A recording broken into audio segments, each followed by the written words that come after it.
ऐसा माना जाता है हमारे देश में आधुनिक बैंकिंग की शुरुआत 18वीं शताब्दी में ब्रिटिश काल के दौरान हुई थी। अंग्रेज़ों के भारत आने से हमारे देश में अधिकतर वित्तीय लेन देन साहूकारों और महाजनों के द्वारा किया जाता था। जब 18 शताब्दी में अंग्रेज़ों ने भारत में ईस्ट इंडिया कंपनी की शुरुआत की तो मुंबई और कोलकाता जैसे बड़े शहरों में कुछ एजेंसी गिरोह की शुरुआत की, जो लोगों को ज़रूरत के अनुसार लोन प्रदान किया करते थे। फाइनेंशियल एजेंसियाँ ईस्ट इंडिया कंपनी के अंग्रेज अधिकारी और कर्मचारियों के द्वारा चलाई जाती थी।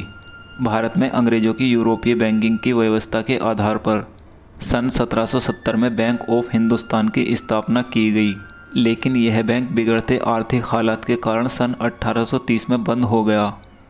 इसी क्रम में आगे बढ़ते हुए सन 1786 में बैंक ऑफ कलकत्ता की स्थापना हुई, लेकिन कुछ कारणों की वजह से सन 1791 में इस बैंक को बंद करना पड़ा। इसके बाद सन 1806 में अंग्रेज अधिकारी वेलेजली ने टीपू सुल्तान से लड़ाई करने को फंड करने के लिए मद्रास बैंक की स्थापना की, जिसका सन 1809 में नाम बदलकर बैंक ऑफ बंगाल रख दिया गया। स्वतंत्रता से पूर्व देश में छोटे और मझले बैंकों की संख्या मिलाकर कुल 600 से अधिक बैंक थे।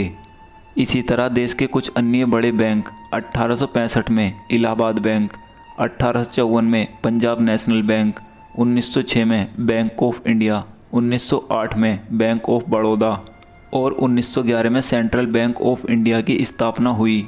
भारत की आज़ादी के बाद देश में तत्कालीन इंदिरा गांधी जी की सरकार के समय सभी बैंकों का राष्ट्रीयकरण किया गया था।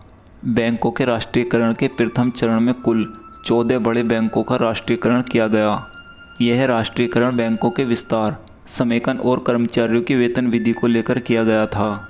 वर्ष 1911 में आरबीआई ने 10 निजी फाइनेंशियल संस्थाओं ICICI, axis bank, HDFC, DCB, IndusInd bank आदि को बैंकिंग लाइसेंस प्रदान किए।